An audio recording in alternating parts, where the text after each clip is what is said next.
All right, I'd like to start off by saying Barakateh Yahweh, Ba'ashem Yahushai, Ba'ashem Rucha Kodash. Welcome to another live lesson. Ba'ashem. The name of this one is Expect No Mercy from E. Now, the live started a little sooner than I wanted to, but the Spirit wants me to just go ahead and get into this lesson because usually I set everything up, I put it to the side, and then eventually I get into it. But this morning I hit the wrong button, but it's all the Spirit. I woke up this morning and I was thinking about how the Most High, He'll kick us in the ass, He'll beat us down. He'll twist, turn, fold, and bend us, but He will have mercy on us. And then in the same thought, this title just popped in my head as I was waking up, thinking about that. And it's Expect No Mercy from Esau. And that is the truth.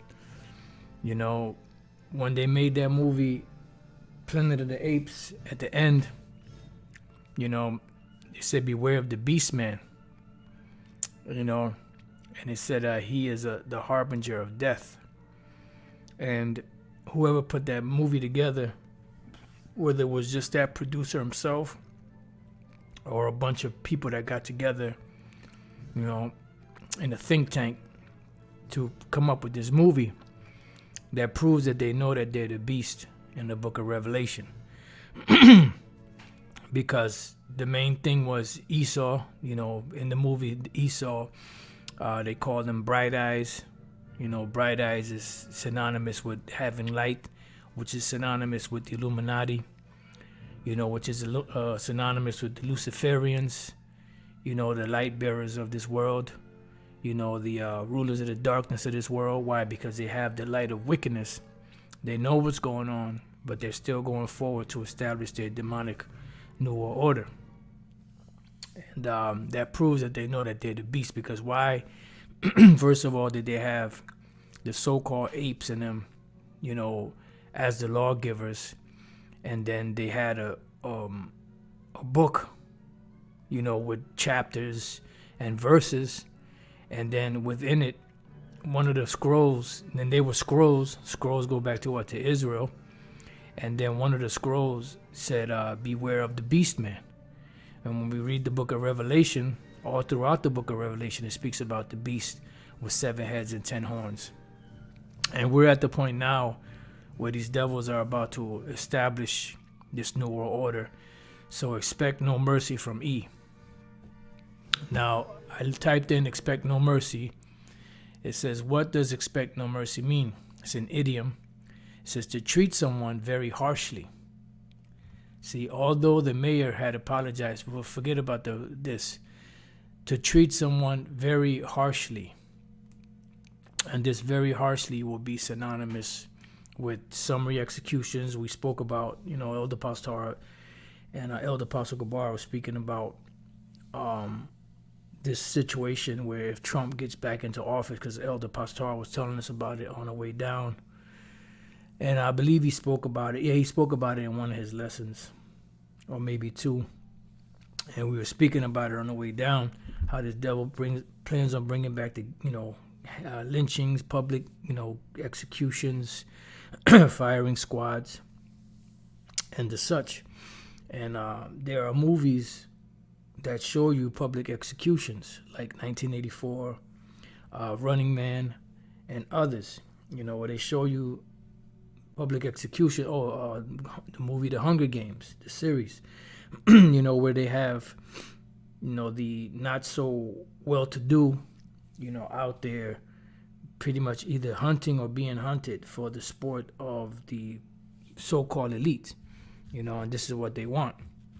So expect no mercy from these devils, and I was thinking yesterday, we were on our way back from the camp, and when we were driving, we saw this billboard, Elder Pastor was snapping on Bishop Sakaran about, and on the other side of it, you have the city called Manhattan. So they had on the opposite side of it, well, not opposite, but on the other side of it, they had Manhattan, she-hatton, they-hatton, we-hatton. So pretty much, they're using pronouns, if I'm using the term correctly, to say, well, you just can't call it Manhattan because it's not just Manhattan. It's she-hatton and we-hatton and they-hatton. And the Apostle Tar shook his head. I forgot exactly what he said. Now, at the moment, I wanted to say something, but I just kind of kept it to myself. So I'm kind of glad that I'm a lot older now, than to have to grow up in this fucking cesspool in this world in the way that it is right now, And there was more to it, but I didn't say anything. I just kind of kept that to myself. Because it's like, this world is just straight up satanic and demonic. But anyway, so like it for the rant. So let's get into it. James chapter 2, verse 13, it says, "For he shall have judgment without mercy that have showed no mercy. And these devils have not shown any mercy. And mercy rejoices against judgment." They have not showed no mercy. Now all of a sudden, 2023, the hopeful year that all the prophecies have come to pass, which the way it's looking is going to go beyond, hopefully not too far into the future, because, everything is right there, it's at the breaking point. But there was a thought that I had in mind, but it just kind of escaped me for the moment. It says, "For he shall have judgment without mercy that have shown no mercy." Oh, and all of a sudden now in 2023, you have these devils and Jake talking about that slavery never existed, that Jake was never here, and that Jake was never brought here in slavery, that the ones that were here, that Jake was already here, and then that Jake was the one that had Esau in slavery. So there's this whole hodgepodge of bullshit that's going on. But what it is these are those seducing spirits that are happening, because this time is similar to the time back just before 70 AD. There were a lot of hearsays, a lot of, things that were contrary to the scriptures, contrary to doctrine that are happening right now also, So it says, "For he shall have judgment without mercy to have shown no mercy, and mercy rejoices against judgment." Yeah, because these devils are trying to pass the buck. Oh, that wasn't us, that was these people. Oh no, that wasn't us, that was them. No, the warriors did it. They shot Cyrus. Inside joke. So everybody's passing the buck. So here in Jeremiah 50 and 40, it says, "As the Most High overthrew Sodom and Gomorrah and the neighbor cities thereof, saith the Lord Yahweh Bashem Yahushai, so shall no man abide there, neither shall any son of man dwell therein." Yeah, because this land, once it's totally destroyed, it's going to be, nothing is going to be here except for desert creatures. Nothing will ever inhabit America again except for desert creatures. The scriptures say that the Lord shall take Babylon the Great, which is America, out by violence, because they didn't hate violence. This world was established, this society was established upon violence. So therefore it's going to go out by way of violence. It says, "Behold, the people shall come from the north," which is the Russians, and those different states that were separated from Russia, that were a part of Russia at one time, or the USSR. Some of them are going to come back on Russia's side. They're going to be down with Russia. And a great nation, and many kings shall be raised up from the coast of the earth. Right, and you're going to have allies that are going to be allied with Russia. And we could see one of them being China and others.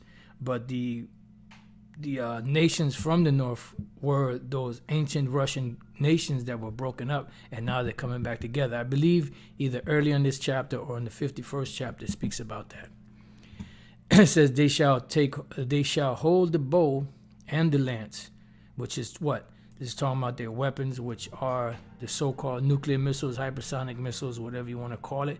It says they are cruel, meaning the missiles are cruel. The missiles are not going to have any form of compassion. They don't have feelings. The only feeling they have is to do what they were created to do, and that is the waster, to destroy. Let's go real quick to Isaiah 13 and 17. Behold, I will stir up the Medes against them, which shall not regard silver, and as for gold, they shall not delight in it. Their bows also shall dash the young men to pieces. What are their bows? They're talking about their missiles, which are going to be shot from the silos. And they shall have no pity on the fruit of the womb, because the missiles are not going to have pity. Their eyes shall not spare children, so they're not going to care if it's a child, if it's a newborn baby, if it's a toddler, if it's a 7-year-old child, whatever. It's not gonna have the discerning feelings. Oh, well, this is just a newborn baby. They haven't had a chance to, to advance or to do anything with their life. So let me spare this. No, they're not gonna have any feelings.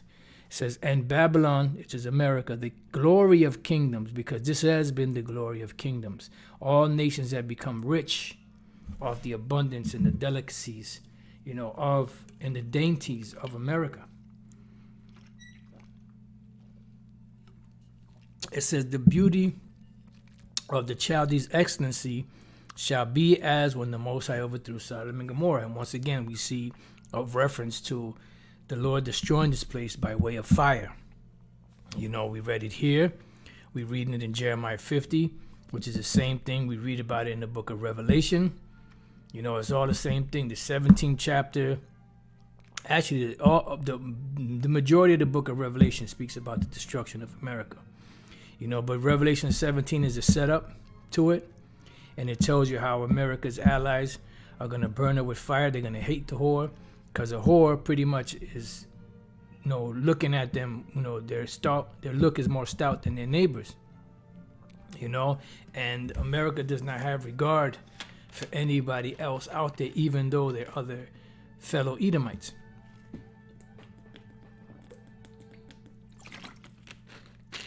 So going back to Jeremiah 50 and 42, they shall hold the bow and the lance, which are the missiles. They are cruel and will not show mercy. Yeah, because you didn't show mercy. Their voice shall roar like the sea. Right, because there's going to be trumpets blowing. There's going to be, calamities. There's going to be people screaming, fainting, dying in the streets. There was a precept that just came to mind. Okay, beautiful. Just bear with me. Amos 3 and 6. Shall a trumpet be blown in the city, and the people not be afraid? What is that? Is that? So I'm just trying to keep up. There's all kind of precepts coming to mind.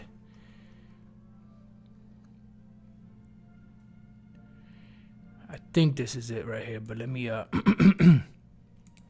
it says, shall a trumpet be blown in the city, and the people not be afraid? Shall there be evil in a city, and the Lord have not done it? So everything you see going on, whether it's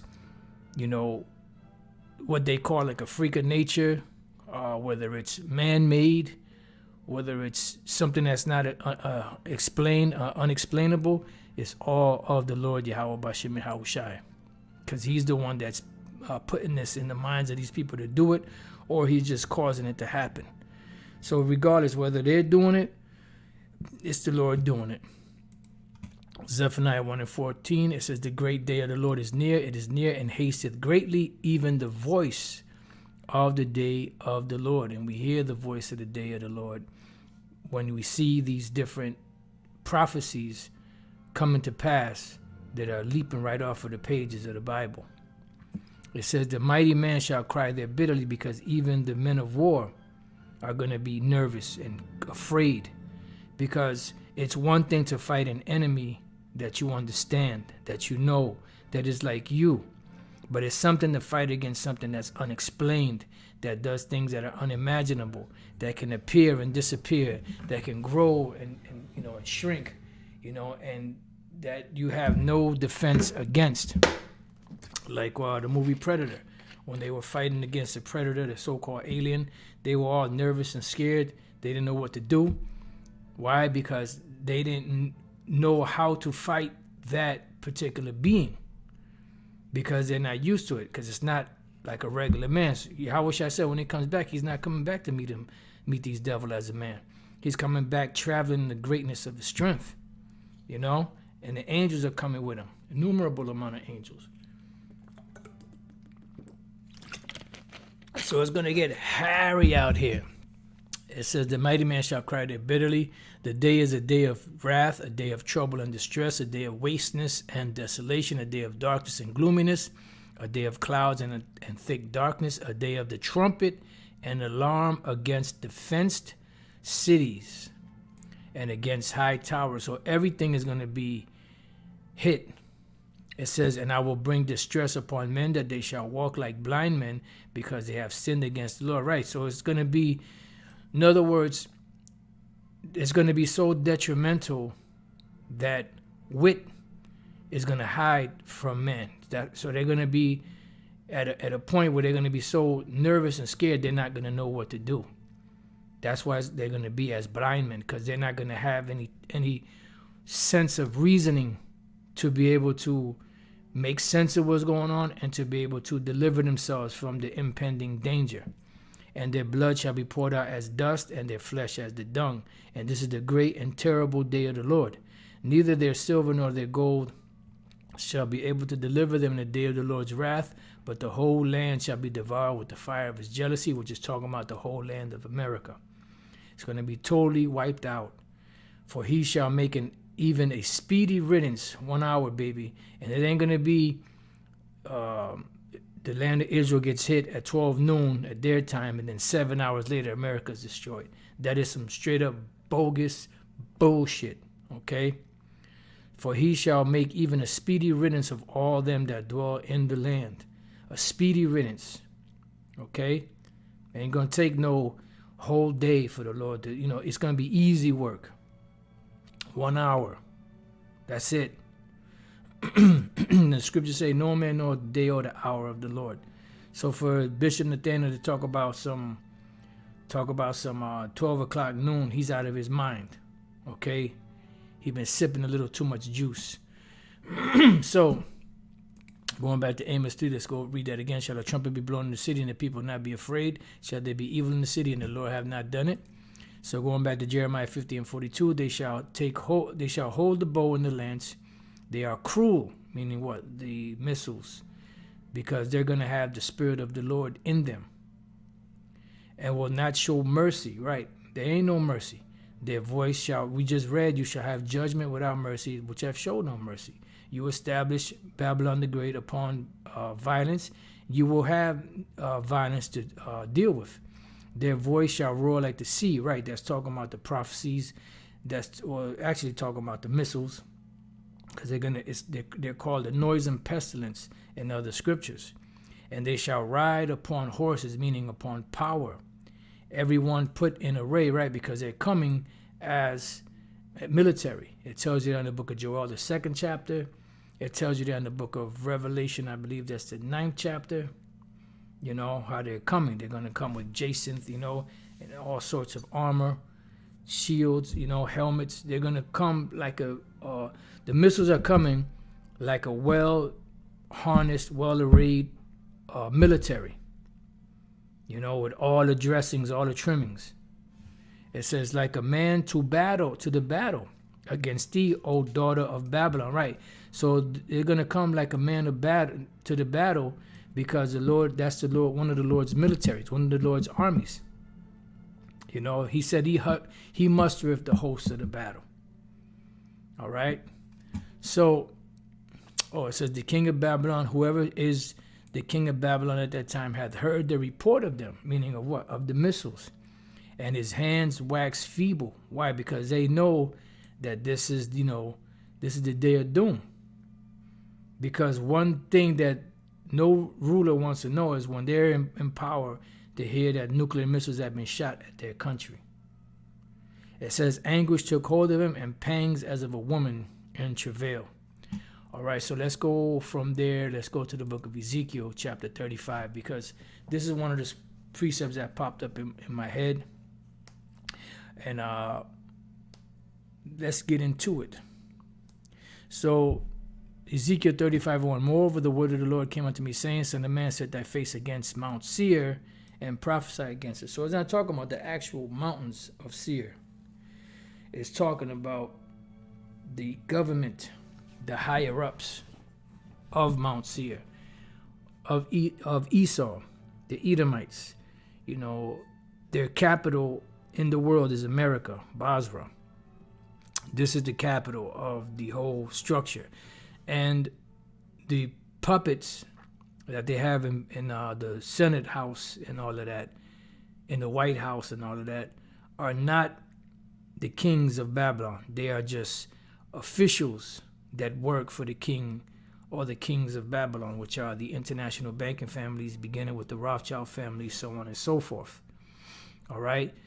So the Lord is saying to prophesy against this place. Another good scripture to go with this is the book of Isaiah, the 13th chapter, which we were just at. So let's read a little bit of that, and then we'll come back. Isaiah 13:1, the burden of Babylon. This is talking about America. This is not talking about ancient Babylon. Ancient Babylon was not destroyed in this fashion. Ancient Babylon was pretty much a takeover. You know, Darius the Mede, which worked for Cyrus the king, came in and just pretty much took over. They didn't have to fight no war. You know, it wasn't a battle, a hot blazing battle that took years to fight. It was overnight that they took ancient Babylon, which Isaiah the son of Amos did see. So he saw a vision concerning America, which he really didn't understand at the time. It says, lift you up a banner upon the high mountain. What is the banner? The Bible. What are we supposed to do with it? Lift it up, meaning what? Teach it. And what is the high mountain? America. This is the highest exalted mountain above all of the governments on the planet.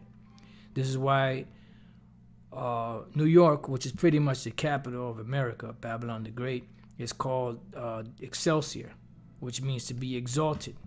They are the most exalted. It says, exalt the voice unto them, meaning what? Curse them out. Shake the hand. When you're exalting the voice and shaking the hand, you're cursing somebody out.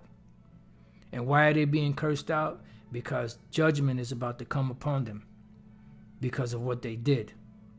You know, they did the crime. After they did the crime, they held themselves not guilty. And now that they held themselves not guilty, the Lord brought his men out here to tell them, look, there's problems. You're going to have problems, you know. And they laughed at it, and now it's coming to the point where we're getting down to what's called the sentencing stage, which is them being read out all of the crimes that they've committed and the penalties for those crimes. And eventually, once that's all read, said, and done, and the Lord is ready, then the judgment comes. And the first judgment is total destruction and annihilation of your capital, which is Babylon the Great, America. And then eventually, your top elite and the rest of your flunkies going into captivity, first and foremost. Mystery Babylon is Rome. No, it's not. It's America. I don't know what rock you crawl from up under, but Mystery Babylon is America, not Rome. Because the ancient Roman Empire was not destroyed by fire. All right? So get it right, troop. And plus, when you read the book of Revelation, we're at the end of it. These things that are happening in the world today, which are prophesied in the book of Revelation, did not happen in ancient Rome. Some similar things happen, but not like they are happening here in America. So get it right, troop. It says that they may go into the gates of the nobles, right? And this is the whole purpose. Curse them out so that they may go into the gates of the nobles. What are the gates of the nobles? Those that are higher ups. All right, so that was the main thing to bring out in this particular scripture about the cursing out, you know, the mountains or the governments. Just bear with me 1 second. I just want to check something real quick. Yeah, you always got some expert. I bet you if you would have gone to the guy's page, he probably didn't have shit on his page. You always got some expert. Oh, no, it's talking about this. What the hell are your videos at? Why the hell you got to come on somebody's platform and try to push your bullshit? Why you can't just push your own bullshit?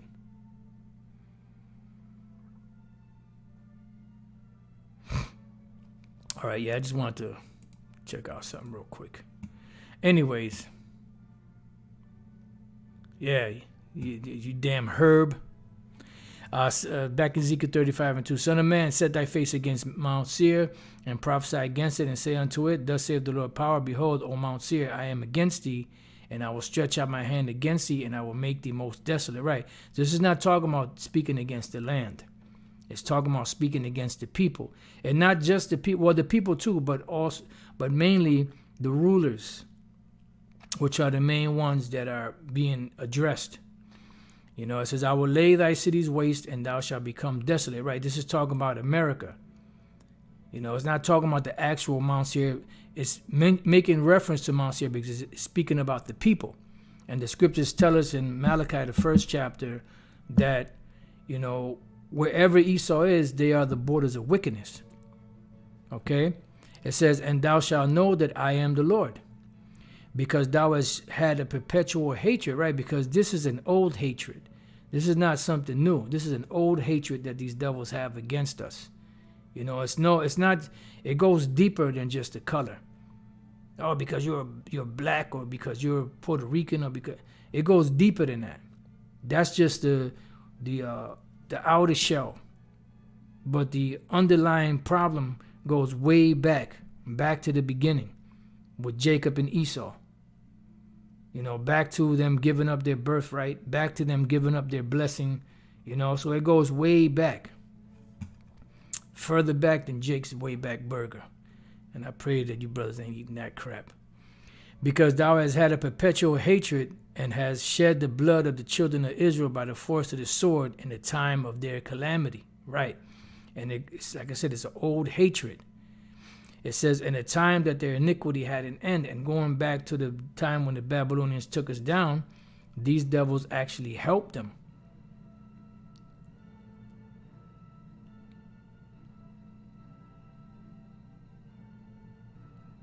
I don't know I'm not sure what the brother's talking about. Anyway, therefore, as I live, saith the Lord Yahweh B'Shem Yahushai, I will prepare thee unto blood. So you're being prepared unto blood. Why?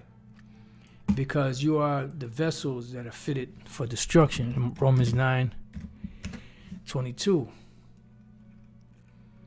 It says, what if the Most High, willing to show his wrath and to make his power known, endured with much long suffering the vessels of wrath fitted to destruction. So you're being tailor-made for this destruction.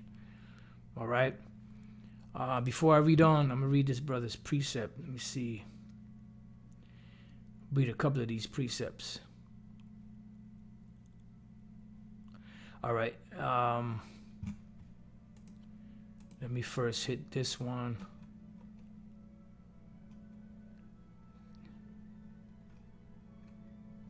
All right. Genesis 27:41, and Esau hated Jacob because of the blessing wherewith his father blessed him. And Esau said in his heart, the days of mourning for my father are at hand. Then will I slay my brother. Right. So this is showing you that this was an old hatred. I will slay my brother Jacob. Amos 1:11, thus saith the Lord, for 3 transgressions of Edom, and for 4, I will not turn away the punishment thereof, because he did pursue his brother with the sword, and did cast off all pity. Yep, that's right. And you shall have judgment without pity, which has shown no pity. It says, and his anger did tear perpetually, and he kept his wrath forever. Check that out. Verse 12, but I will send the fire upon Teman, which shall devour the palaces of Basra. Right, and that's talking about America. You know, ancient Edom and all that, they weren't destroyed in that fashion. You know? And it's no coincidence that Esau is also synonymous with Babylon, or the daughter of Babylon, because this is the time where the judgment is going to come. So Ezekiel 35:6, therefore as I live, saith the Lord power, I will prepare thee unto blood, and blood shall pursue thee. Said, thou hast not hated blood, even blood shall pursue thee. Right, you like to shed blood, so your blood will be shed. That's also found in the book of Numbers. I think it's 33, or either 33 or 35, 33, one of the two.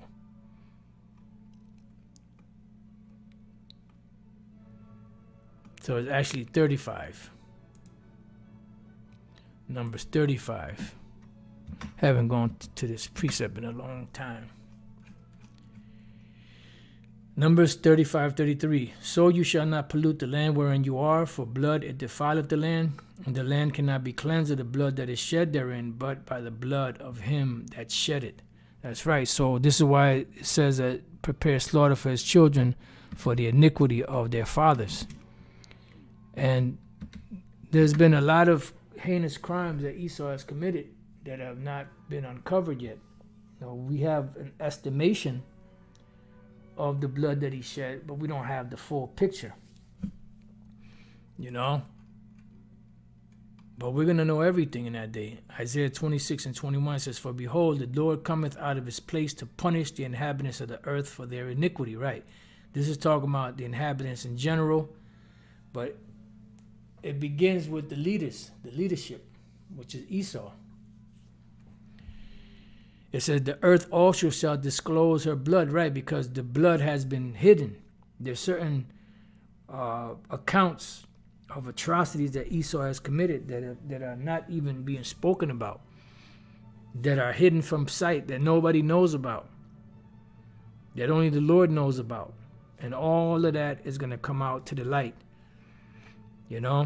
Whether it's exposed before the destruction or not, it's going to be known in process of time. Every every last Israelite soul that you destroyed, that you killed, murdered, is going to all come out to light.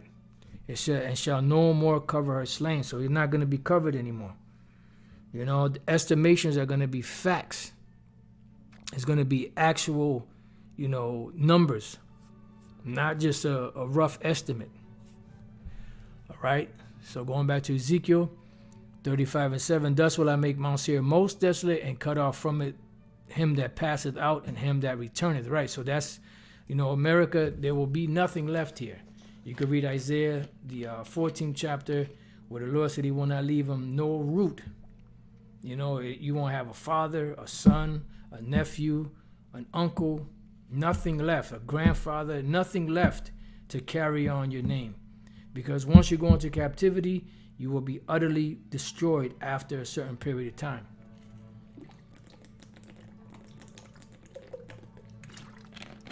Salakia. And I will fill his mountains with his slain men. Right. In thy hills and in thy valleys and in all thy rivers. In other words, you're going to have a lot of deaths. Shall they fall that are slain with the sword. I will make thee perpetual desolations. Right. And America will be a perpetual desolation. See, the land of Edom is not a perpetual desolation because the Nabateans took it over.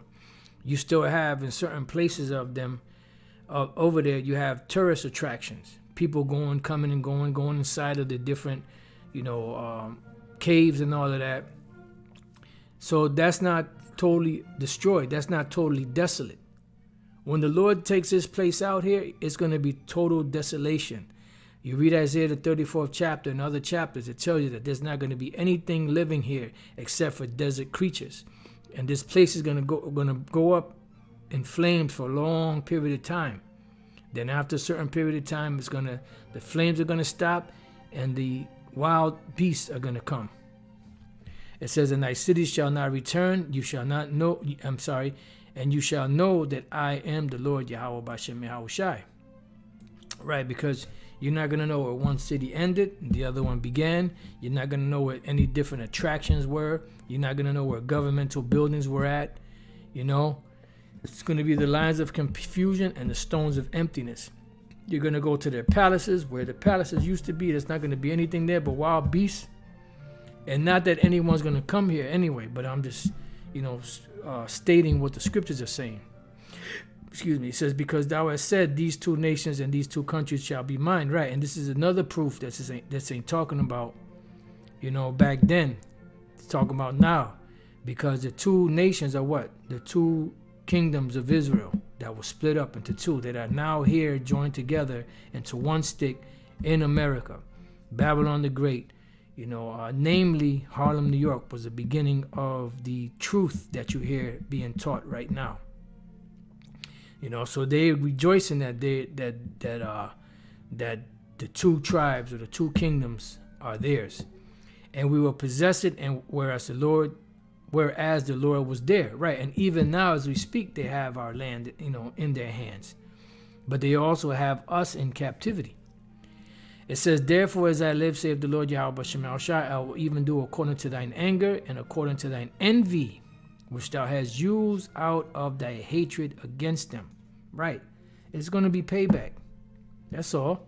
And I will make myself known among them when I have judged thee. Right. Because the Lord is going to lift up his elect of the nation of Israel. And you're going to be kicking your ass, pursuant to Wisdom of Solomon, the 5th chapter, for ever even doubting that we were the Israelites. And for not telling the people, because some of you higher ups know, and for not telling the people that we are the children of the Most High. You're going to be judged for that, you rat bastard. It says, and thou shalt know that I am the Lord, and that I have heard all thy blasphemies, which thou hast spoken against the mountains of Israel, saying, meaning, why they say mountains, or the S, because it goes back to the two nations, which are the two kingdoms, saying, they are laid desolate, they are given us to consume. Thus with your mouth you have boasted against me, right? Because the scriptures say that we are taken up in the lips of talkers, and have multiplied your words against me. I have heard them.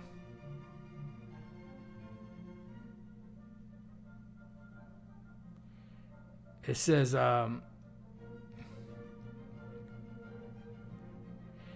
thus saith the Lord power, when the whole earth rejoiceth, I will make thee desolate. Right, because once these devils go down, that's going to be the time of rejoicing. The scriptures say that when the righteous are in authority, the people rejoice, but when the wicked beareth rule, the people mourn.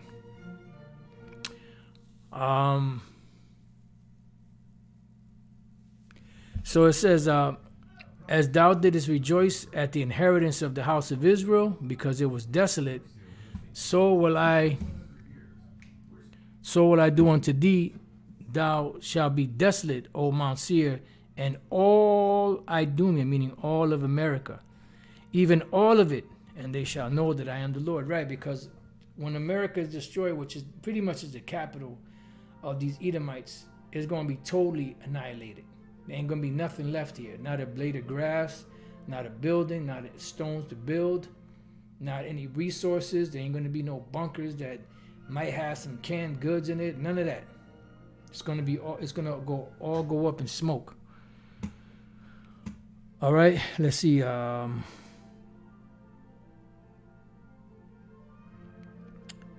So you know what? Let me give you a couple of these precepts, and then we can close it out, because the point is pretty much made.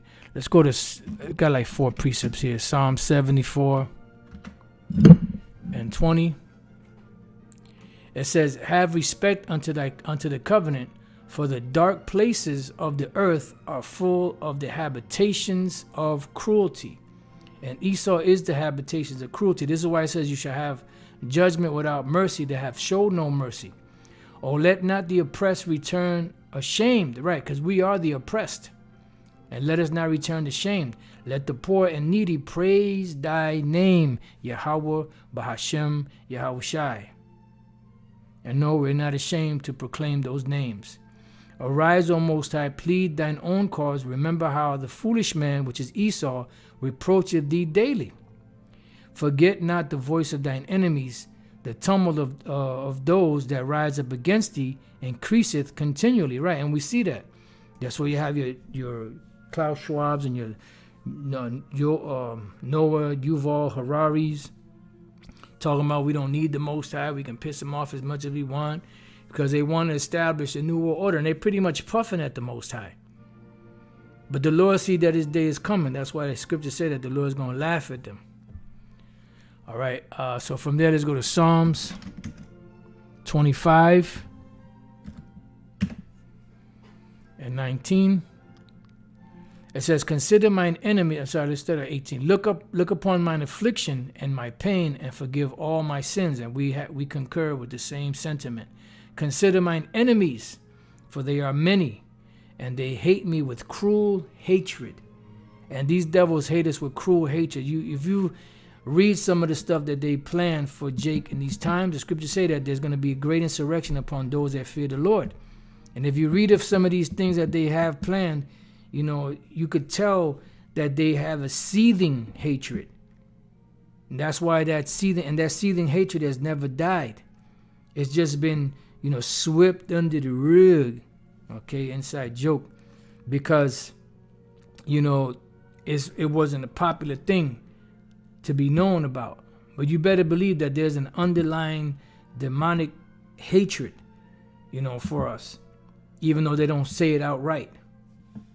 It says, oh, keep my soul and deliver me. Let me not be ashamed, for I put my trust in thee.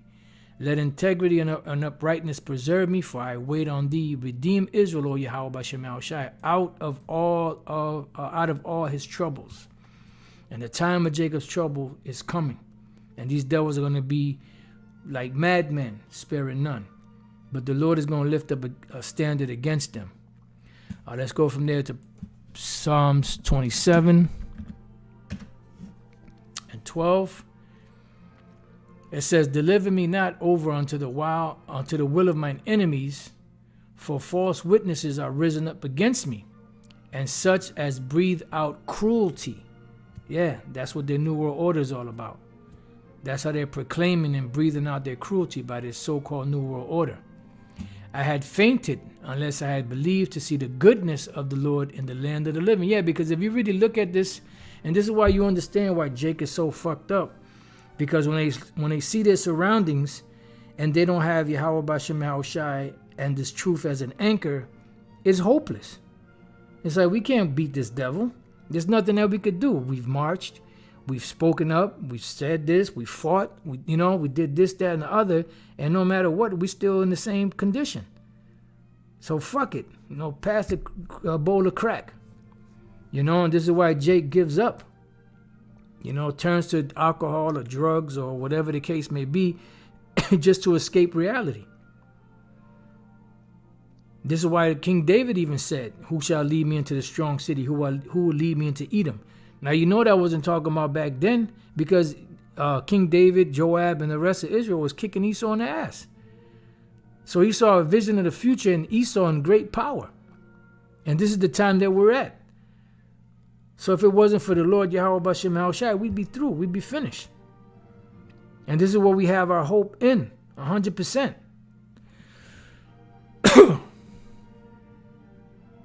Wait on the Lord, be of good courage, and he shall strengthen thine heart. Wait, I say, on the Lord Yahweh B'Shem Yahushai. Let's go to Psalms 71 and 4. It says, deliver me, O Most High, out of the hand of the wicked, which is Esau, out of the hand of the unrighteous and cruel man.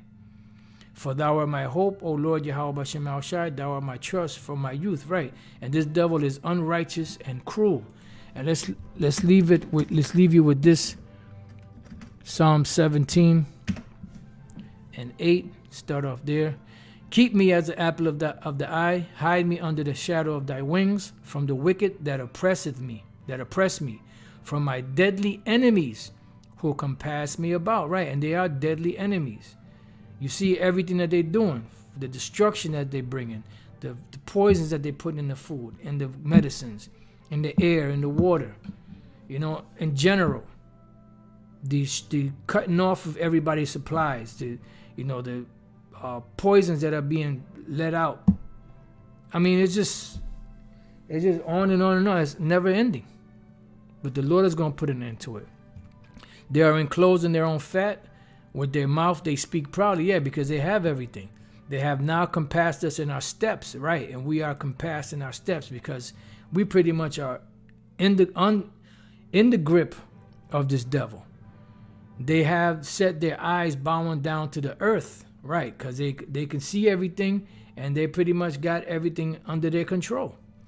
Like as a lion that is greedy of his prey, yeah, because they see everybody as prey, the goyim, the cattle, and as it were a young lion lurking in secret places, right? And what is the ultimate purpose of that lion? To pounce on his prey, and that's what they're trying to do.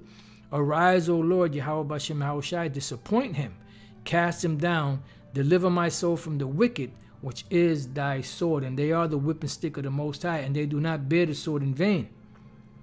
They're going to get busy. They're going to have the fear of the Lord upon them to execute the Lord's vengeance. But they will not be able to get to the elect. From men which are thy hand, O Lord, from men of the world, that's Esau, who have more than hearts could wish, which have their portion in this life, and whose belly thou fillest with thy hid treasure, right? Because they're doing lovely.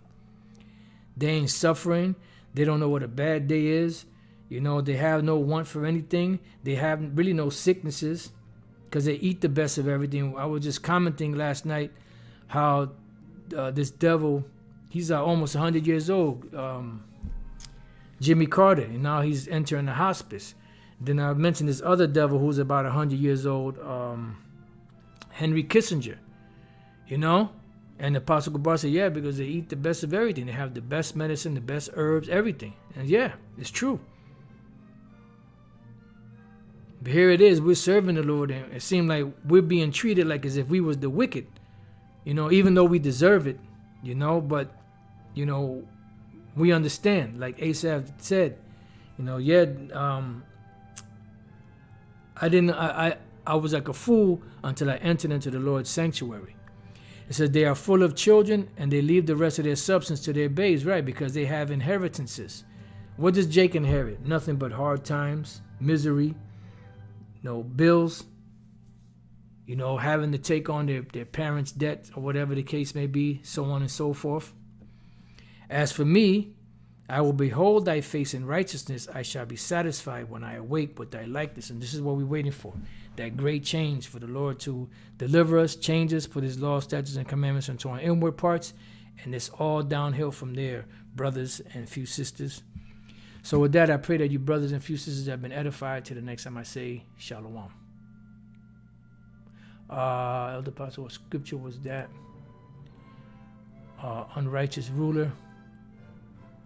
You talking about the one that I just read?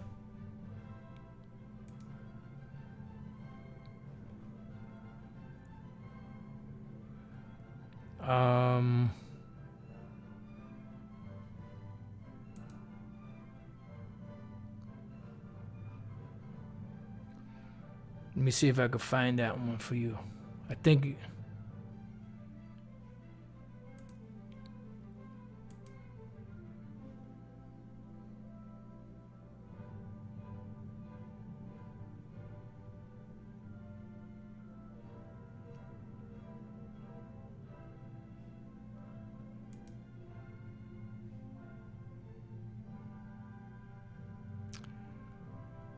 I'm not sure which one that was, brother. Let me see. Unrighteous ruler.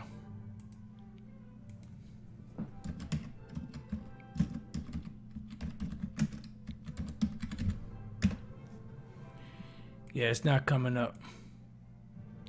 I'm not really sure. I'm not sure if it was Psalm 74, Psalms 25, Psalms 27, or Psalms 71. You know, so hopefully one of those will help you, my brother. Shalom.